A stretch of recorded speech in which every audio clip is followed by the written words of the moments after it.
Okay, I think we are ready to go. So again, hello everyone, and welcome to our webinar on unlocking opportunities for Canadian cities. We're going to introduce the Horizon Europe program and how Canadian cities can benefit of it. We will also explore insights, case studies together with our guests today, and some actionable advices to succeed in Horizon Europe. Together with me, we have Fernando Gomes, who is head of unit and strategy development in the city of Maia. We also have Matthieu Graindorge, who is a senior project manager in the city of Helmond in Netherlands. We have with us as well Wendy Dupley, principal consultants in WeDu Consulting, and also Jung, co-founder of the Intelligent Community Forum, or ECF, who is which institution is organizing the webinar together with us.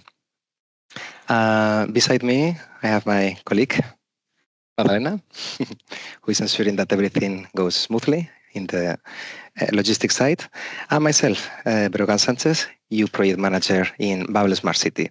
BABLE, accelerator of urban innovation for cities, companies, and networks, and also the largest European knowledge hub in smart cities. Without further ado, I will let the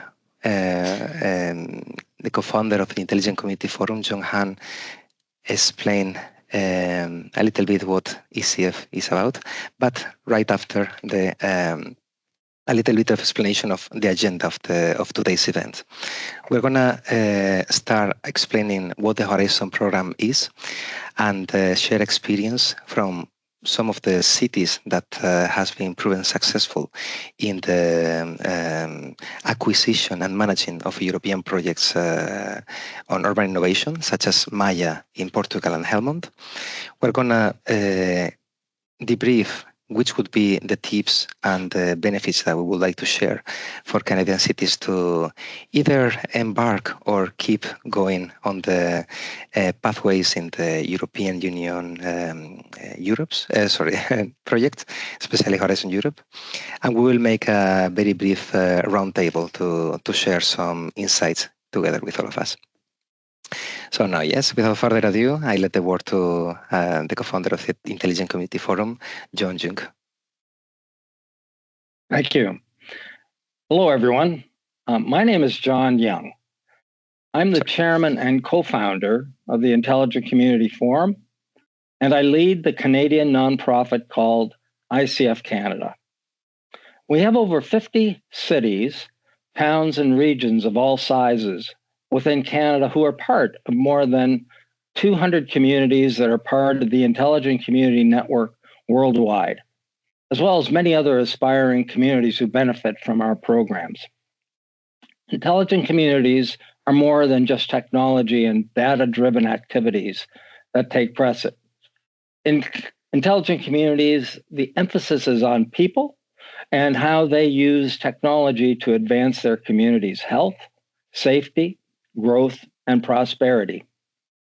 It is also about strategic thinking, planning, collaboration, and leadership, all of the key ingredients to accessing the funding opportunities that we're talking about here today. Hence today's topic, how to fund your innovation and research opportunities by undertaking leadership within your communities to leverage international collaborative consortia activities. Today, we're joining our partners at BABLE Cities, Smart Cities from Europe, who have been extremely successful in navigating this fund for their communities in Europe. They would like to work with you and your communities and your partners. They've been very successful. Now, this opportunity is called Horizon Europe. Horizon Europe is the world's largest research and innovation funding program, giving Canadian researchers, universities, small and medium-sized enterprises, and nonprofit organizations, institutions, and the private sector access to elevate their research and innovations through global partnerships. Why is this the case? Well, on July 3rd, 2024, the Government of Canada and the European Commission signed an agreement allowing Canada's enhanced participation in Horizon Europe. This webinar will provide examples of some of the projects underway that BABLE Smart Cities has been successful in getting underway. And if you're interested in accessing this fund, the world's largest fund for research and innovation, you'll also learn how you can apply and be part of a global consortium to achieve your innovation goals. Now, before I end my welcome, let me remind you that on March 6th, our colleagues in Hamilton will be hosting the 2025 ICF's Smart 21 Summit and Awards. It'll be a rewarding day to learn, share, and celebrate the intelligent community movement. Please come and learn more also about this Horizon program at this event. Thank you, BABLE Cities, for bringing your expertise in helping communities to access this program. We hope that you can help Canadian cities as well as you have in Europe. Thank you. Back to you. Thank you so much, John. Thank you so much, John. Next point in the agenda would be concretely to understand what is the Horizon program, what is the origin, which are the impacts, and which may be some of the next funding that you may as city be more interested in participating, and that we, as John said, can support you on that way.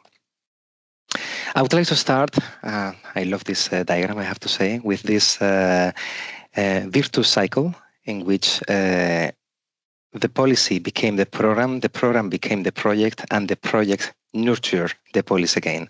And this is why during the previous 7 editions of the Horizon fundings, which previously was calling framework program, so 7, 6, 4, and behind in time, has been shaping again the policies on Europe, and how the European projects has become a positive turnover to balance the European cohesion, to promote mobility among researchers, academia, companies, tech providers, among all Europe. And now we have the opportunity to go beyond that. So the EU policies set up some programs. Horizon Europe is one of them, in which are implemented through a multi-annual financial framework. So not to forget, Horizon Europe is from 2021 to 2027, and some policies are being put now into action. So Horizon Europe, as other annual work program, has its own needs, priorities, conditions, timetables, and every year a work program per different clusters and pillars that we're going to define later is being set to define which would be the needs from the European fabric and beyond that will seek for innovation projects and to nurture that. Well, a little not translated word here. So the projects are being funded thanks to the program.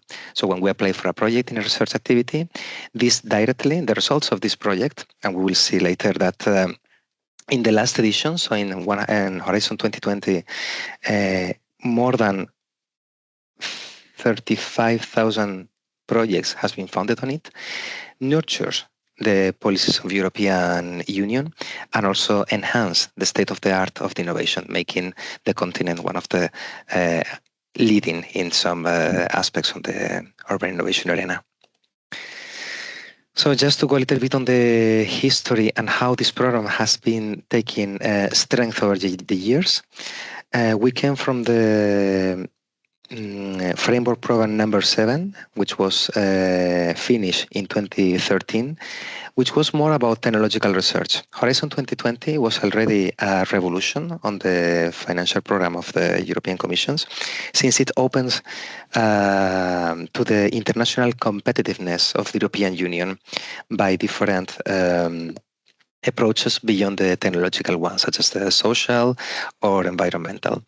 When we jump in this last financial program to the Horizon Europe, we seek to achieve a scientific, economical, and social impact from the research and development investment. Together with the program Horizon Europe, much more programs has already been created, such as the Citizens Equality Rights and Values, EU for Health. Digital Europe program is also one of the key programs that a lot of companies and cities are applying right now. We're going to focus for now in Horizon Europe, as by itself, like John say, is a very strong cornerstone right now, with almost 100 billion euro of investment. Some key aspects on this, besides being the largest one, it tackles climate change. So it helps to achieve the United Nations Sustainable Development Goals and boost the European Union's competitiveness and growth. The amount of monies have been already said. And all in all, what Horizon Europe is aimed at facilitating is the collaboration and strengthness of different countries and regions around Europe, tackling from local to global challenges. I won't stop too much in this section of here, because I think it's going to be already covered by our colleague Wendy. But just wanted to comment that within the program, we have 3 different pillars. One to open science. For example, programs like Marie Curie Action aims at training some PhD student by collaborating between international academia and technology providers as well. While Pillar 3 is open to create innovation through different institutions. One of the main key pillars, and it's also one of the one open for Europe, for Canadian cities, would be the Pillar 2 in the Global Challenges and Industrial Competitiveness, in which up to 5 clusters are being considered. I think it's actually 6, and I'm missing one here. So health, inclusive and secure society, digital industry, climate, energy and mobility. This one is cluster 5, actually, climate, energy and mobility, and it's one of the most, let's say, challenging or avant-garding. We have, by the end of this presentation, 4 new calls on the cluster 5 that we would like to share with you to start seeking for ideas. And one thing is important to all of them is the scale that I indicate here below, which is the technology readiness level. The ambition of a European goal is defined by how market ready is the service, the product, or the innovation itself. So we go from research and innovation actions, which is located between the TRL 3 to 5, more or less, sometimes 6, in which prototyping of solutions should be done in the lab scale, enhancing the state of the art on the basic research, to calls more devoted to the creation or the matureness of the product, such as the innovation actions or the coordination and support action, which technology readiness level would be between 7 to 9 in the best case scenario. So I think it's an important scale to keep in mind, because most of the calls that we will discuss today and you will see later will have associated these 2 acronyms or 3 acronyms. So RIA, Research and Innovation Action, IA, Innovation Action, or CSA, Coordination and Support Action. Some impacts from the previous edition, Horizon 2020. We're talking that Horizon Europe is 93.5 billion euro. Horizon 2020 was huge, at still not that much, so 80 billion euro, that was funded during the 7-year duration of the project.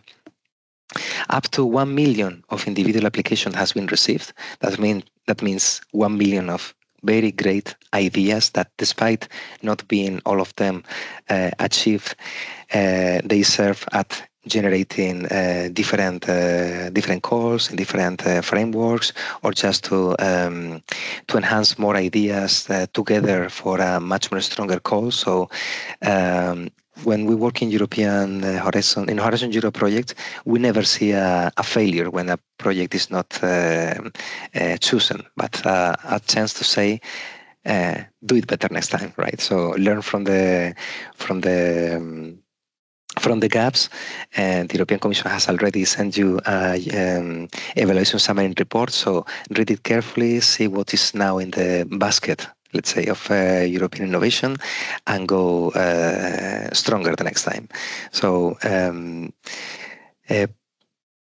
this being said, some 35,000 projects has been granted during this program duration.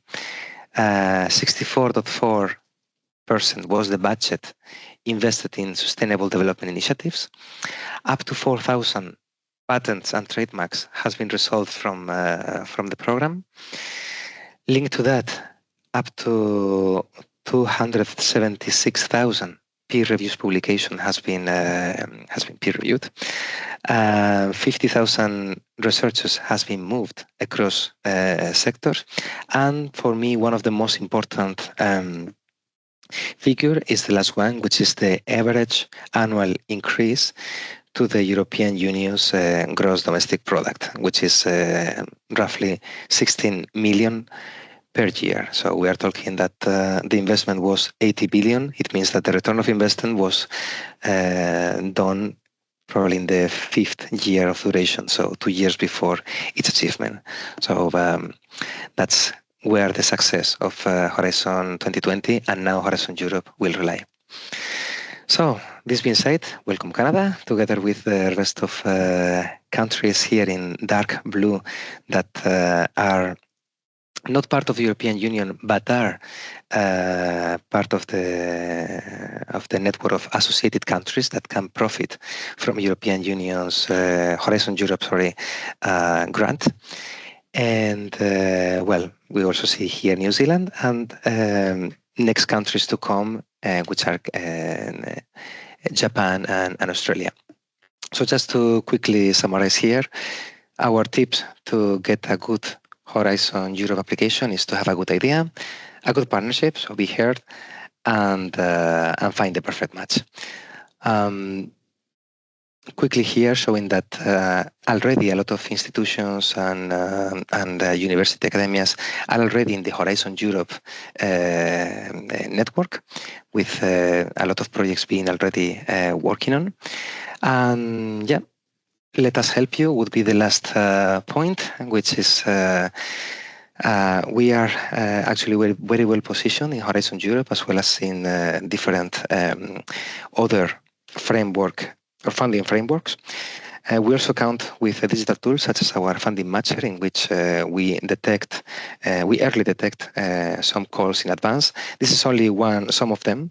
We're going to share with you a presentation, but if you're already very looking forward, just take a screenshot and have a look today. That is tonight for us, so expect the presentation for tomorrow. And yeah, all the success for the application. Without further ado, I let the word to the ones that are going to explain us how the European Union's Horizon Europe project has been implemented at the city level. So with us, Matthieu Graindorge, you have the word. Thanks, Breogan. Just a few words on me. Actually, I've been involved in European projects since the early 2000s. First as a consultant during 4 years. Then I worked as a European project manager for the French city of La Rochelle during 12 years, which explained my accent. And now I've been working for 6 years and a half now as a senior project manager, mainly on smart and green mobility projects. Next slide, please. Yes, a few words on Helmond. Helmond is a small or medium-sized city, depending where you are, and it has less than 100,000 inhabitants and is located in the south of the Netherlands, 10 kilometers from the fifth largest city in the country, the city of Eindhoven. What you need to know is that it is a city that is growing very fast, both in terms of population and in terms of businesses. 15,000 new houses and 10,000 new working places are expected to be built by 2040. And this growth generates a pressure both on housing and mobility, but also energy. So we are looking for innovative solutions to continue to grow while having ambitious goals in terms of livability for our inhabitants. And this is why we have been for years a living lab, notably for mobility. Next slide, please. So this explains why Helmond, a small city like Helmond, has decided to jump into the R&D project launched by the EU Commission.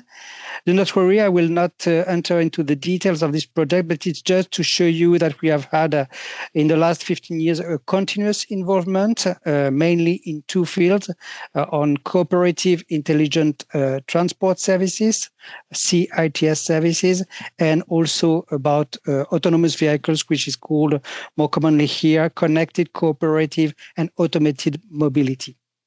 Next slide, please.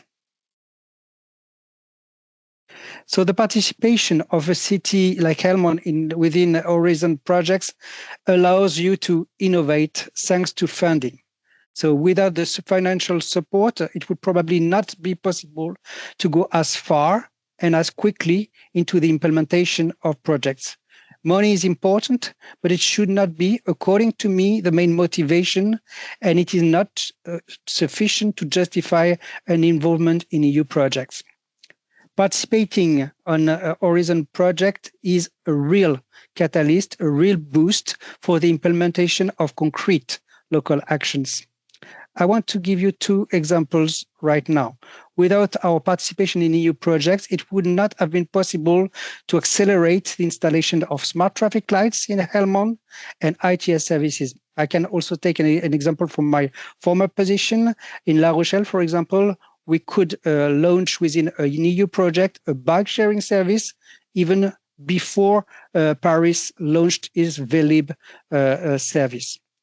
So for a small city like Helmond and La Rochelle, participating in EU projects provide an enhanced visibility, and it's quite good for a small city to be recognized as a leader, as a front runner, and also to be identified on a European map, and maybe thanks to the cooperation with Canada on a world map even.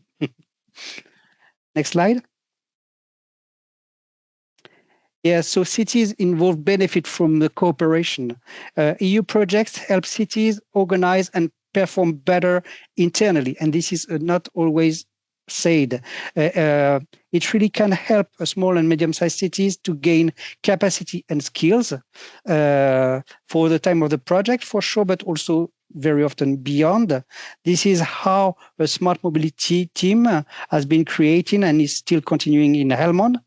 Within EU project, you have to work also with several departments and more in transversality. It takes time and effort, but it is really, in the end, fruitful, and we benefit to avoiding working in silos. EU projects contribute as well to reinforce the local innovation ecosystem. To implement projects, you need to work closely with private companies, with RTOs, with universities, if you want to deliver in due time hands-on pilot. And a city like Helmond has benefited a lot from the exchanges with other cities and experts across Europe and beyond. We learned from positive and negative lessons learned. We gained a lot by having the support of experts, notably in SICAM, but in Fabulous project, for example, but also on the implementation of urban vehicle regulations like zero emission zones in Reveal project, for example. We benefited notably from the experience of cities like Victoria Gasteiz, but also Jerusalem, for example. Next slide. More generally, being involved in an horizon project help to think wider or to think wide. You need to demonstrate that your goal is to go beyond the business as usual situation, that you contribute to innovation. But for a city, the goal is not to implement technology gadgets. But it was said by John that the solution is really help to solve an actual and identified issue. It should help also improve the livability of the city, the quality of life of the inhabitants. It should help offer useful services for citizens. Also, innovation is here to support a defined strategy, defined goals and ambitions of the cities, and not the contrary. Innovation is not only about technology, I said it, but it's more and more in Horizon Europe, and you said it, Breogan.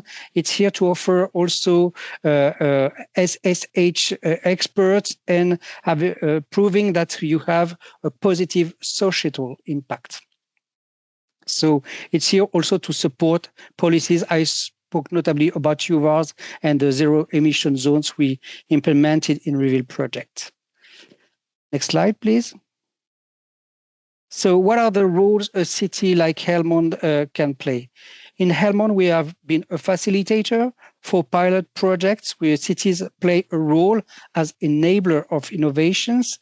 With EU projects, we can take some risk. We turn creative ideas into pilots on the ground, which can be tested in real urban environment. A city has a role to play on what regards the involvement of citizens and stakeholders. Co-creation more and more is crucial for a better acceptance of disruptive measures.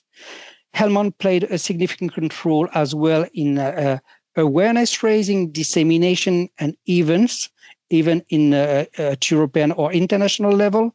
And a city like Helmond also has its role to play regarding the evaluation of the impact of a project. I will not detail, but you have some more details in the slide.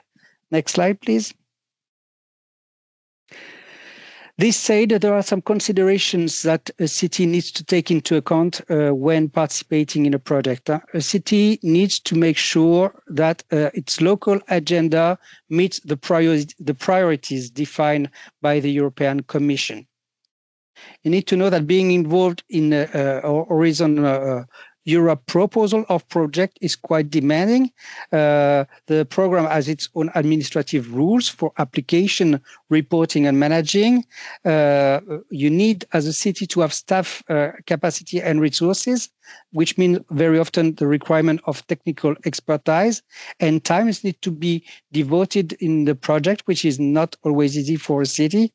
There are also some ethical compliance like GDPR that needs to be met, and it's a highly competitive process. Being selected, making your proposal is not the assurance of being selected in the end. And you need also to prove that EU projects are part of a global strategy, and that an EU project helps initiate innovative projects which have to be deployed sustainably and by itself, I would say, afterwards. It is not, an EU project is not a one-shot. I will briefly illustrate, next slide, please, and give you concrete examples of what we have done in Helmond. We have implemented, as I said, intelligent traffic lights and services. I can give the example of the ITS services like traffic light prioritization and green light optimal speed advisory service that we provided throughout. We gave prioritization to several types of road users, and now, thanks to European projects and our own involvement, 90% of the smart traffic of the traffic lights in Helmond are traffic lights. We have been involved also in to make sure that drivers in our city can use efficiently their intelligent speed assistance system. By meeting speed limit, we believe that road safety can be improved, notably for vulnerable road users as cyclists and pedestrians. Next slide, please. Thank you. Helmond lacks of efficient last-mile public transport solution, and we believe that autonomous vehicles or automated mobility can significantly improve the transport offer and complement the existing modes of transport. In a project like Fabulous, for example, we have tested an automated shuttle service on public road, and we have a lot of lessons learned on legal processes, but also on interactions with cyclists, between the vehicle and cyclist. And we had some limits because we had to have a safety driver on board the vehicle. In Move to SICAM, another project focusing on automated mobility, we focused on the involvement of stakeholders and citizens in order to better understand the needs and expectations of the society in general, and also to assess quite widely what could be the impact of a deployment of various SICAM solutions in an urban environment. Next and last slide. So we still have a lot of challenges to be addressed through European projects, possibly. Helmond notably has been selected as one of the 100 smart and climate neutral cities in Europe. We would like to focus more on integrated projects and solutions to implement our actions in order to improve the quality of life in Helmond, and that could take into consideration mobility, transport, energy, industry, and governance concerns. An important point is that we believe that innovation is not dedicated to only happy fews, but we want to implement inclusive solutions in order to be sure that nobody in our society, no one is left aside. We want to make a better use offered also by data and digitization. We believe this is crucial for the years to come, and through digital twins or other tools, we believe that we can aim at a data-driven governance, for example. The R&D projects launched by the EU are important for our city, we believe, to attract also new businesses, create new partnerships, and also attract investments. On what regards mobility, we think we will continue by having a SICAM public transport service, possibly on demand without a safety driver on board, and also try, as regard traffic management, to have innovative solutions to orchestrate travel options, prioritizing active and clean modes mainly. This is all for my presentation, and I thank you for your attention. Thank you so much, Matthieu. Thank you so much. It has been a pleasure to know the experience from the city side. I especially like that optimistic vision that project should not be only a project, but a pathway, and how to create a virtuous circle after that. Together with the debate, I would have some questions to expand on this. So thank you so much. Together we have also a representative from another city, so Maia in Portugal, Fernando Gomes with us. Hello everyone. Good evening from rainy city of Maia currently, and thank you so much to BABLE and ICF for the kind invitation to participate in this opportunity to to highlight the recent work that has been undergoing in Maia regarding innovation, especially the participation of the city of Maia in this this fabulous program, the most ambitious European program regarding innovation and research. And in the specific case of the Portuguese cities, the Horizon program is something that is quite regarded as some sort of distant program. We are more familiarized with the funding programs that are addressed to the state members, to our country, who are managed by our country. And this is since the financial supports are getting fewer and fewer, we must tackle other financial opportunities, such as the Horizon, who is centralized, managed by the European Commission. And by targeting these type of opportunities, of course, we can enlarge other financial opportunities to tackle our urban challenges. In the case of Maia, we have been tackling, of course, the energy transition. And since we are very recent, very new to the participation of the Horizon program, which is not the case of my former colleague, I will try to just to highlight our participation in.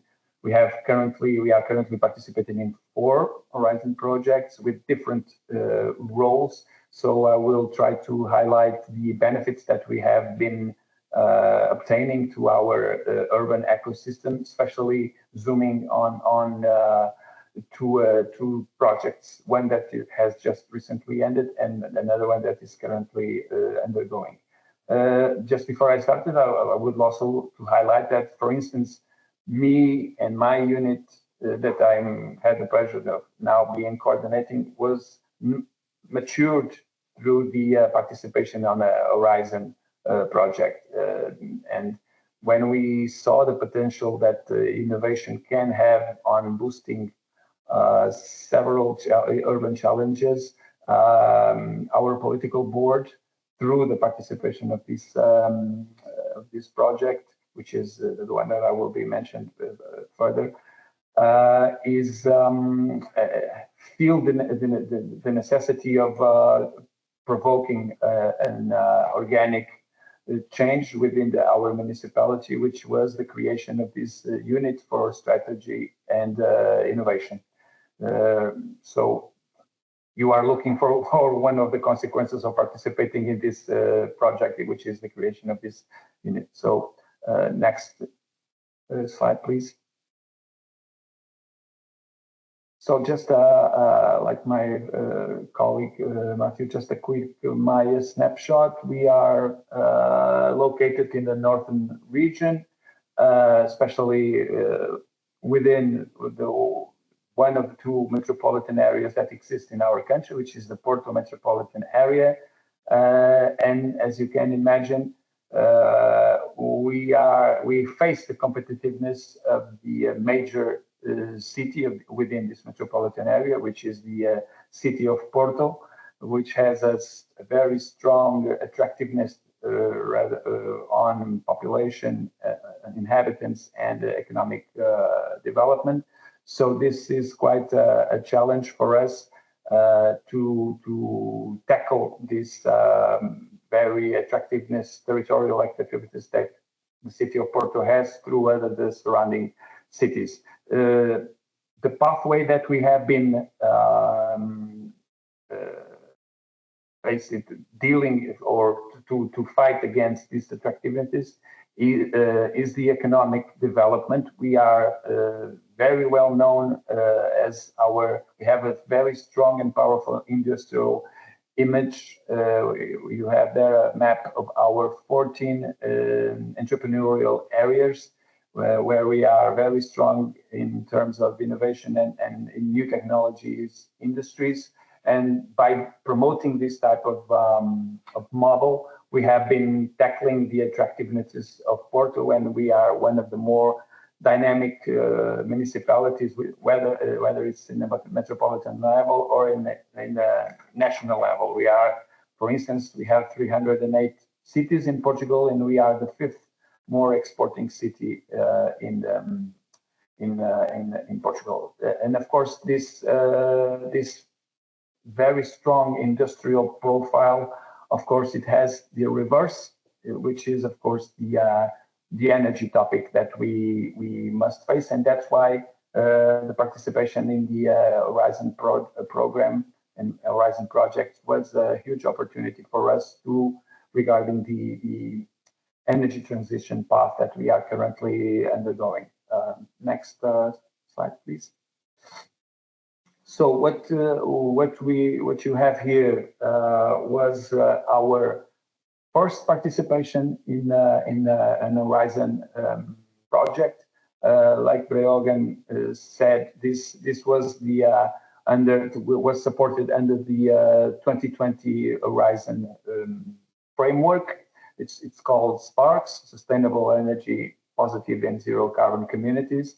And of course, it was probably the most ambitious and demanding project that we have been involved regarding innovation, because it had a 5-period duration, and it was a very ambitious and challenging participation for us. Despite we were just a fellow city within this consortium, we are talking about 7 cities within this consortium, led by the so-called lighthouse cities, Espoo and Leipzig. The participation in this project allowed us to promote a quite organizational shift in terms of strategy and form of dealing with energy transition as an urban challenge. It was very quite transforming for us as an institution, whether we are talking about our internal ecosystem and external ecosystem. Next slide, please. The participation in this project has allowed us. I would highlight for us as a fellow city participant in this consortium 3 main components that were highly impactful in our ecosystem. The first was a totally revision of our strategic documentation regarding energy. That it was a gap that we must comply, because we are all involved in the neutral carbon goals. So the participation in SPARKS allowed us to start to align a very detailed and enrichful documentation that basically involved the definition of a city vision, a roadmap, and an implementation plan.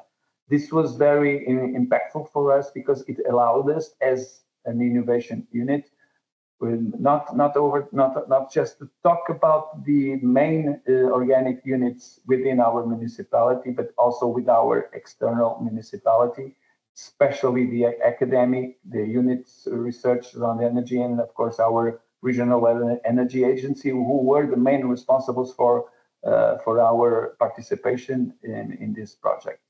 Another component that was very important for us in participating in the Horizon was, and it's the most challenging now task that we are undertaking, and we are talking about challenges that we are still around and trying to solve, because the SPARKS project has already ended, but we continue working in the SPARKS heritage.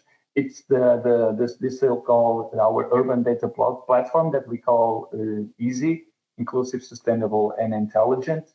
And SPARKS has allowed us to have an X-ray on the existing data that we have in the municipality, and we basically are trying to robust this platform, because it is something that is very demanding, very important, not just to support our political board in terms of local governance, but also for the involvement of the community.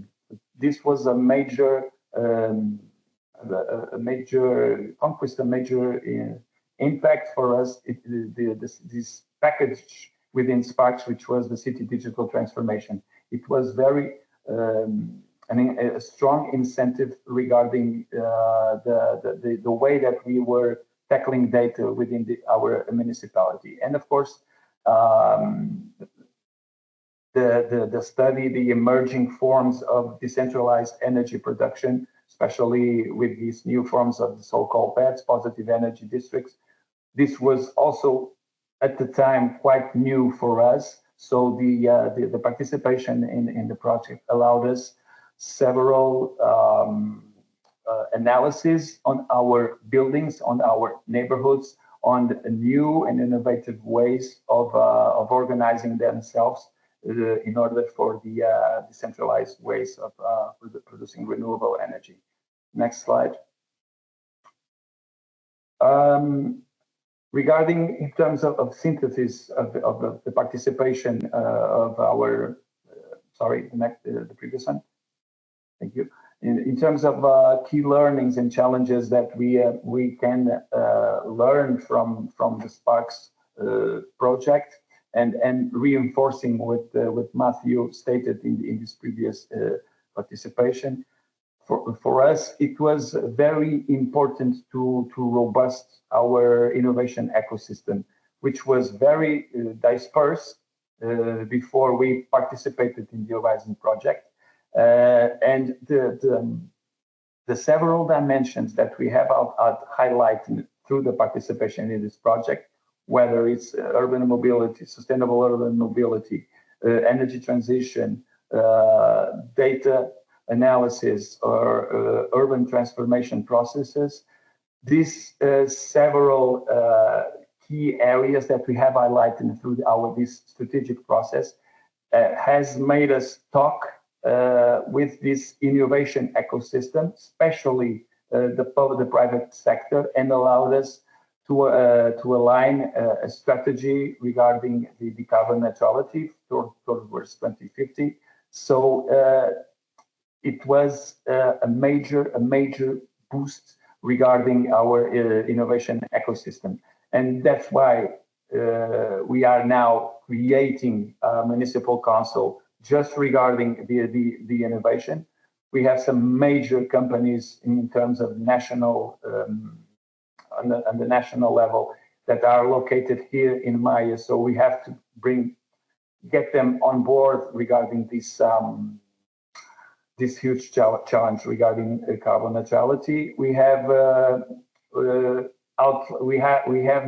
now reviewing our organic structure, just creating a smart city unit, just dealing with data and urban data platforms, and of course mainstreaming this participatory process, the involvement of the community, which is something that we are not quite used in Portugal till very recent time, and the participation in Maia also, and the participation in the Horizon programs lead us to involve more public participation regarding these urban challenges, such as the energy transition.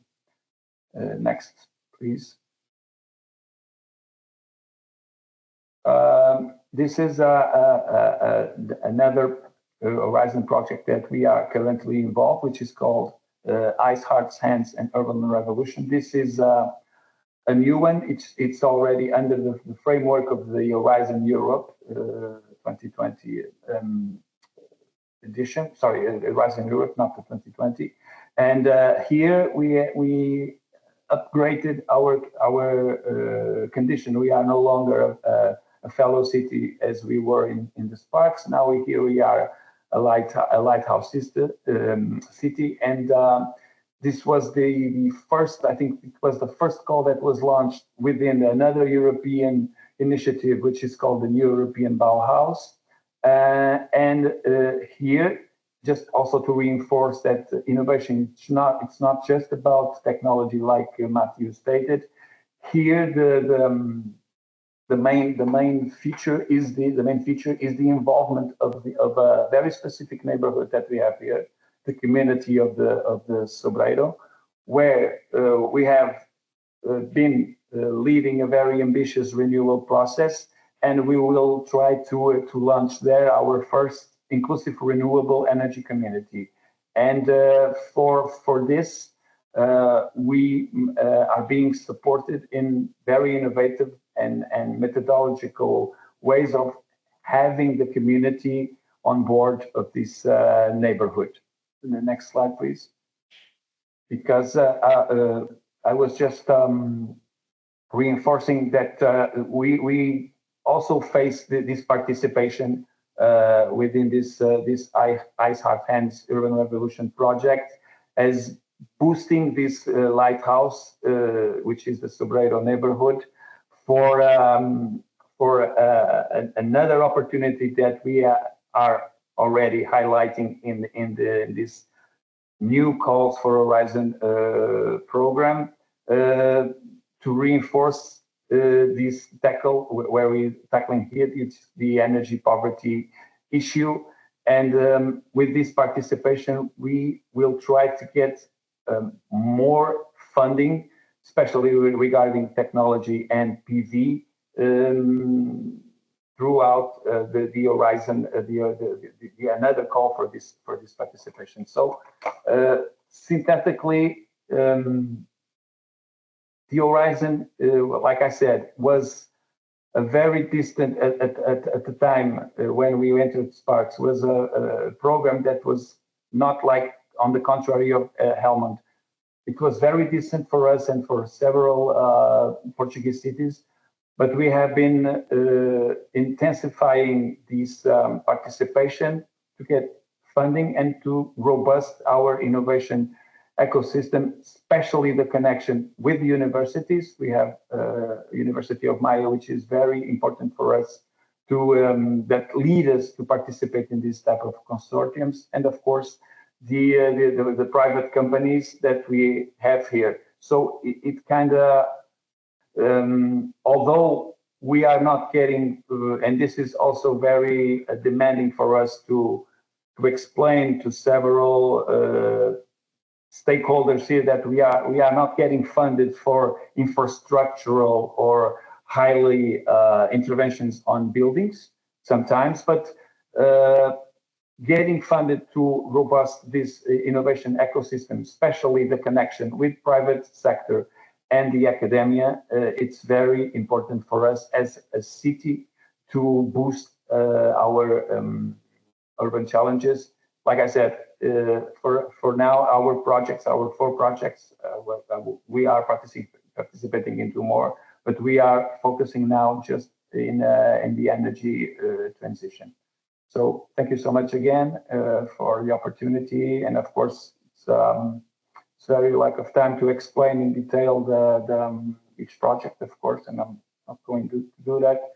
But it's been quite demanding, because we have very close. We as a municipality, we are used to close in a very silos way, and the Horizon philosophy kinda is a very strong shift in terms of how to approach a very specific urban challenge that you wish to address. So I would recommend to my fellow Canadian cities, if there exists this opportunity to participate in this pro-European program, I will strongly advise it to do so. And of course, we are very open to share and to participate in multilateral projects. Thank you. Thank you so much, Fernando. Very good insights and inspiration from the European projects that you share, as well as the experience from the Maia municipality. So lastly, before initiating the roundtable, I would like to give the word to Wendy Dupley, Principal Consultant in WeDu Consulting, who will explain us some tips for how Horizon Europe program can benefit Canadian cities. So, Wendy, the floor is yours. Thank you, Bria. I appreciate the introduction. I'm also the past president of the Economic Development Association of Canada, and certainly my comments today are focused towards Canadian participation and Canadian communities. So if I could turn to the next slide, please. For those of you who are not familiar or haven't encountered the Horizon Europe program before and might not be at all familiar with it, I just want to say there is a website, the Canadian government website for the Ministry of Innovation, Science and Economic Development, ISED, has all the information on the program on that web pages so that our Canadian communities can go and have a look at that after the webinar. And everything that I will refer to today will really be information that they can find on the website as well. We do feel that this program is currently very underutilized. It's an opportunity that can benefit Canadian communities and really further their research and innovation agenda by working collaboratively internationally with our EU partners and by being successful in obtaining funding under this program. So next slide, please. Today, I'm just going to provide a very high-level overview from the Canadian perspective. You've heard some of these points from Brio at the start, but I think it's good to revisit those. You've already heard from our colleagues on this webinar some really amazing success stories, some projects and some partnerships that have been coming out of this program across Europe. And please go to the website for further information on that as well. But as Brio indicated, there are 3 pillars to the Horizon program.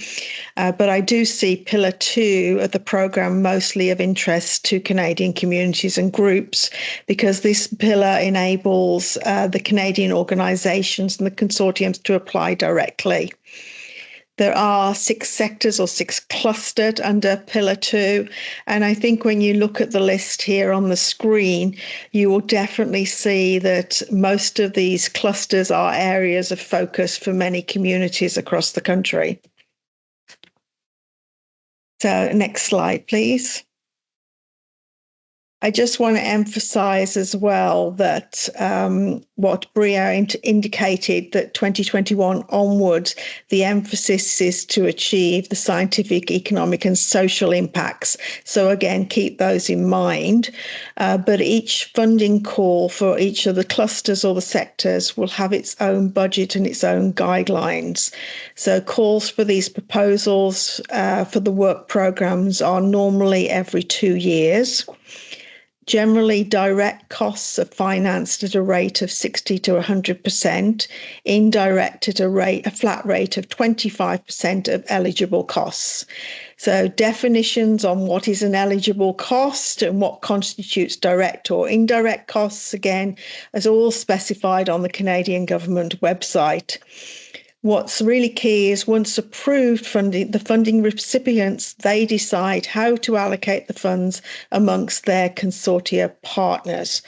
And we do feel that there's quite a few communities and regions across Canada where there might be excellent opportunities to build those local and regional consortias and then create research and innovation opportunities in partnership with organisations and companies throughout the EU.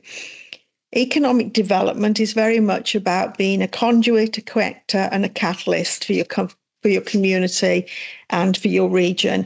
And economic development professionals, individuals, organisations are really in a prime position to take a leadership role in putting together a consortia that is needed to submit to the Horizon Europe programme.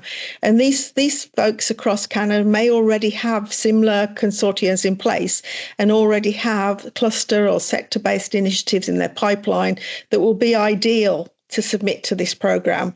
And you've probably heard some great ideas from my colleagues on the call today. But I want to emphasise that all communities, large or small across the country, could become involved in the Horizon Europe programme. If they don't have consortia already, economic developers are also well placed to bring together public, private, and institutional partners. And by the way, I want to emphasize that this can also include nonprofits and charities from communities and regions to help curate and coordinate the research and innovation goals. Some of the examples of groups that you might want to consider Canadian communities pulling together in your consortia could include things like tech hubs, such as the Hamilton Tech Centre, things like formal task forces, people who are already working together with the Cripple Helix model, public, private, and academia, and the newly launched ICF Institute in Fredericton, New Brunswick, who is associated with the New Brunswick Community College.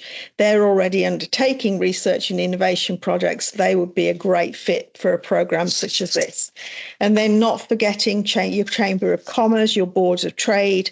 They would have the capability to pull consortia together from their private members, and of course your research-orientated universities and institutions. So finally, getting started, we would encourage all Canadian groups focused on innovation and research to check out their eligibility and to register for an account. You will need a participant identification code. Feel free to reach out to myself, John Jung at ICF, to have a conversation on how we can guide and connect you and help you submit a successful and collaborative application. The team at ICF, along with their European partners at BABLE, are really well positioned to help Canadian communities and their consortia with their journey to seek EU partners that are going to be needed to be a successful Horizon Fund program application and project delivery. So in closing, as I started this segment with, the current challenges, I think, are lack of awareness on this program, its process, its eligibility. And this webinar is really a great start of those conversations around the program. And we look forward in working collaboratively to do more of this awareness building over the next little while and continue to build more connections. So thank you for your time, and we look forward to hearing from you. Thank you so much, Wendy. They were great tips and insights. We're going to start right now with, more than a roundtable. I will just ask 2 questions. Not leaving here Fernando alone, for sure. I will also invite you, Wendy and John. If you can, the 3 of you, provide me with probably a couple of insights, ideas on these different 2 questions I'm gonna share right now, one by one. So the first one, and also this is concerning the main barriers or obstacles I have seen in my personal experience that cities, at least in Europe, are facing. So the first one would be considering that, as Matthieu say, innovation programs in urban environment and specifically Horizon Europe should be seen as a roadmap rather than a single project. Which would be your recommendations to create the perfect internal team for innovation development, and with it establishing the channels of communication that will break the barriers between departments in the city? So we sometimes see in, especially in the Spanish city, where I have more experience, that the people from the energy department doesn't communicate that well with the mobility department, while many innovation projects requires the connection of both of them. And it's quite hard when, well, I have been working 2 years in the city council, so it's hard when you see that in a consortia, you have much more fluent relationship with another city or tech provider 3,000 kilometers away than from the other department of the city council. So how can we break those barriers and and establish the perfect team, not only for the project that we are working on, but also for ensuring a good practice on urban innovation? So who would like to go first? John, Wendy, Fernando? I'd be happy to start. In Canada, we have a number of organizations within municipalities that could be the window or the door into those communities to help develop this consortia that's both European and Canadian.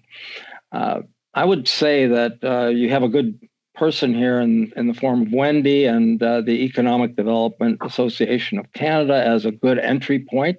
Economic developers are good collaborators, and they also have connections within the community, not only within government, but institutions and in the private sector. So I'm very keen to have the Economic Development Association of Canada and all of its affiliates in the various provinces, EDCO and others, to participate in this consortia building opportunity.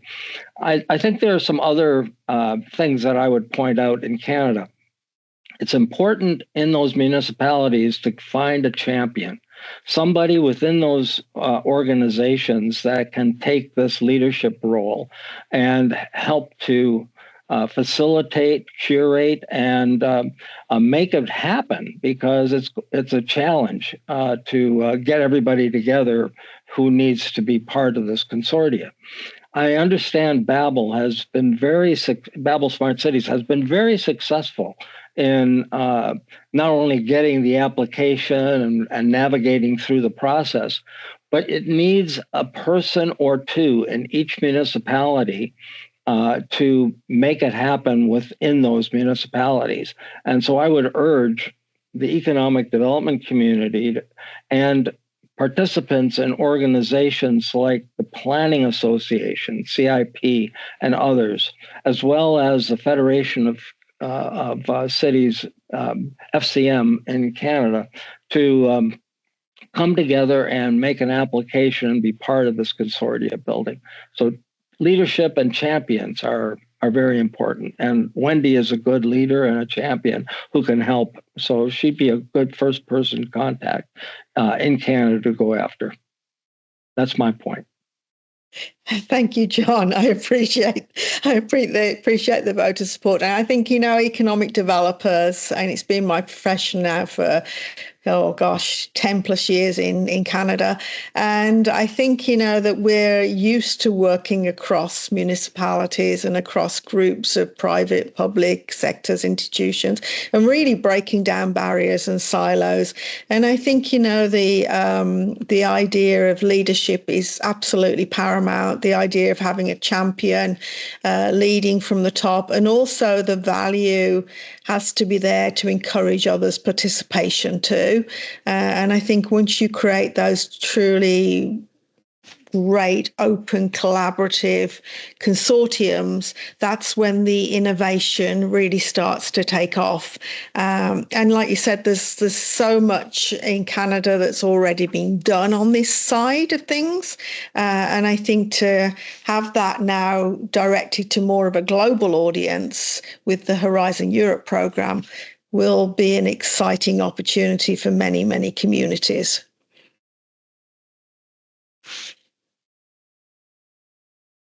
Thank you so much. If I can, yeah, Fernando, please. Yes, I think whether John and Wendy already answered, and I think I already answered throughout my presentation the two questions that you made, because and I don't see myself, and people don't see myself here as a champion, but more like sometimes like sort of a big brother, me and my team, a big brother regarding that we must have I'm not going to say full control, because we don't have full control naturally, but we must have a very deep knowledge of what is happening within our municipality in terms of the current urban status in several dimensions, in order to foster and upgrade innovation. So sometimes my colleagues look at us in a very suspicious way. So this guy is kind of like watching me and trying to destabilize the current status quo, and sometimes this could be rather very, very challenging. And that's why it is important that you have a specific team devoted to innovation opportunities, to European funding, because when you get this opportunity to participate in a broader ecosystem with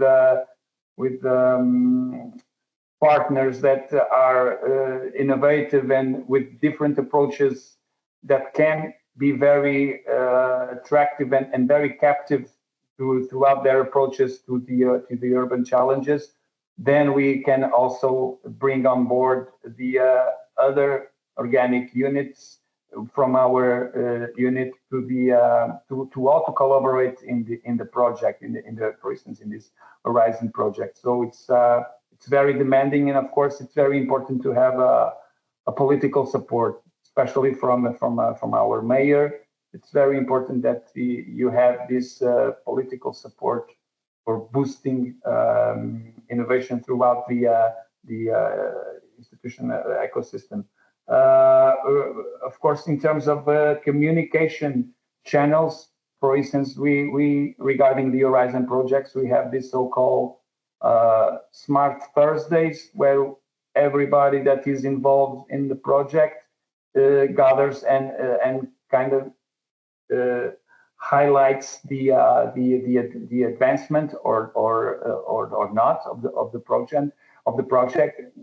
In these Smart Thursdays, we have representatives whether from the academia, from the university, from the private sector, and from each unit, whether it's the mobility department, the energy department, the urbanism department.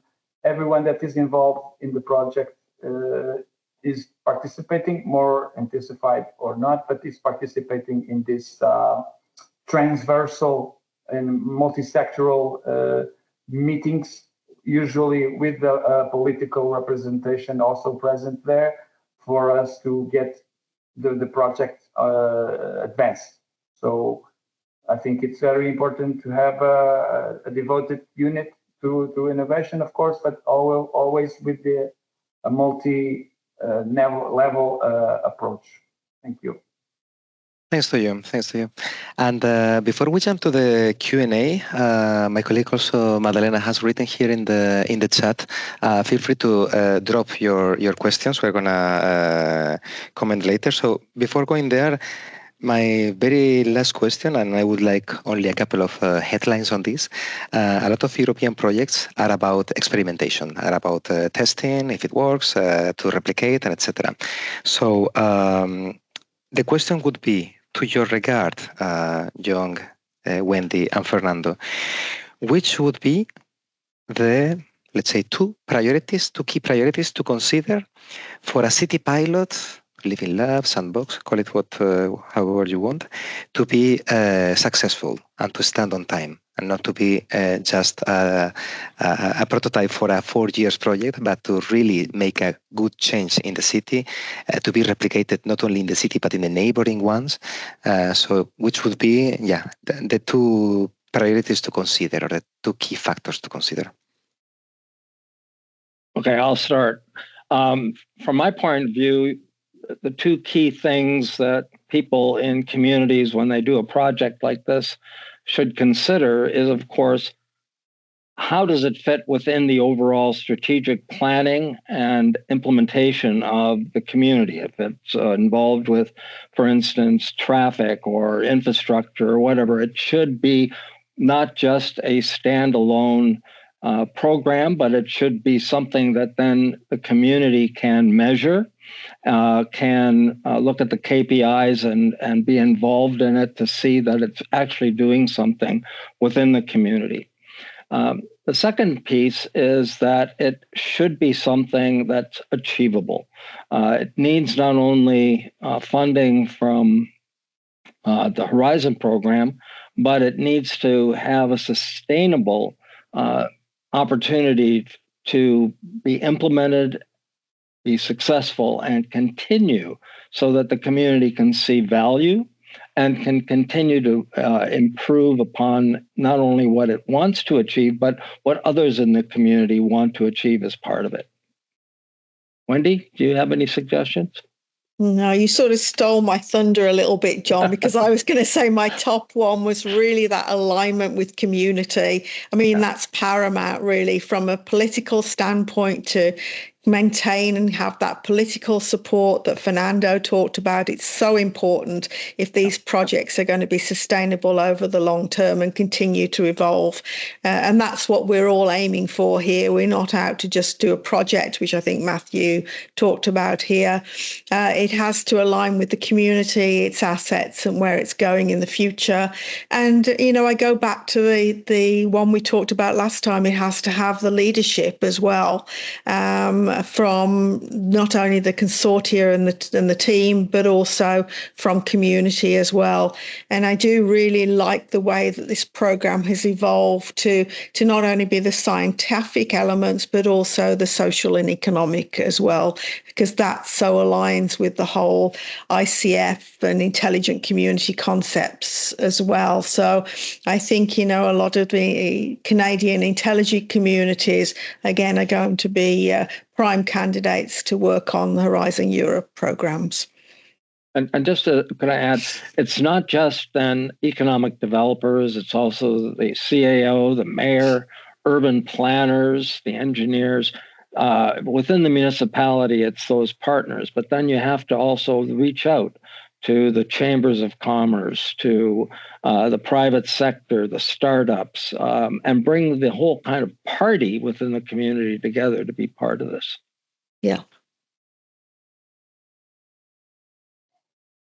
Yeah, I think it's just Wendy and John already said it. I think it's and our specific case, and for me that's one of the most powerful impacts of participating in the Horizon project is that they endure, their legacy endure, and they I can speak, for instance, for the Sparks impact. We are basically the strategic documents that were aligned there are now our compass towards the innovation process. So it has mainstreamed in our organic ecosystem, and it has endured. It is sustainable, especially, for instance, the urban data platform, which was matured, which it was developed just for mobility within the Sparks, for mobility and energy within Sparks, and now has matured and it has been evolving. So the funding has already ceased, but the activities have been progressing, this is also very innovative, because sometimes when the funding ends, sometimes, as you know, the projects also end. We have some experience like that with some living labs that we also had here in our territory. But within the Sparks legacy, it is very positive for us to see that the legacy and the impact of the projects that were developed within Sparks are still progressing, besides all the funding has ended. So I would say mainstreaming and of course sustainability of the project. I have to leave, unfortunately, now, so apologies for that. But thank you very much. It's been a pleasure to have you here. Great Wendy. Conversation. Thank you. Thank you. Yeah. So, well, thank you all, Fernando, Jung, also extended to Wendy for the great answers and insights on that. And that ensures sustainability of the project a long time. So, well, a couple of closing remarks, probably just to highlight again the Hamilton event from Jung. Here we have the up. I think there is a sort of delay between my screen and your screen. So I guess now you see what I see. Yeah. So if we would like to remind some facts from the Hamilton event as we have it here, yeah. John. Well, thank you. So for those people who are still online, I would encourage you to participate in the 2025 Smart 21 Summit in Hamilton. On March 5th, there will be a tour of the city and region. And on March 6th, there will be the summit and the evening awards program for the selection of the Smart 21 cities around the world. We have a number of very strong speakers. Our keynote address will be from Nama Blonder, who's an architect and urban planner and a co-founder of a company called Smart Density, and it's making a lot of impacts in the Greater Toronto area. We'll have Paul Armstrong, who's the president of Mohawk College, Andrea Horwath, who is the mayor of the city of Hamilton, as well as other mayors, Martin Ritzmuth, the mayor of Stratford, Marianne Mead Ward, the mayor of Burlington, and John Diodati, who is the mayor of Niagara Falls. And there will be others involved. And of course, BABLE will also be at the event, and you can learn more about this program, the Horizon Europe program with Canada, at that event. So I encourage you to come, participate, meet us all. And by the way, if you participate in this event, there'll be many opportunities to join other programs that ICF does around the world. We look forward to your participation and learn more about not only smart cities, but how they can be turned into intelligent communities. Thanks very much for organizing this today. Our pleasure. Well, I guess in 12 minutes, since my colleague Madalena invited you to drop questions, there is no questions until now, unless somebody is very quickly writing. I would skip then this part and hope that it has been insightful and clarifying for all of you, this session.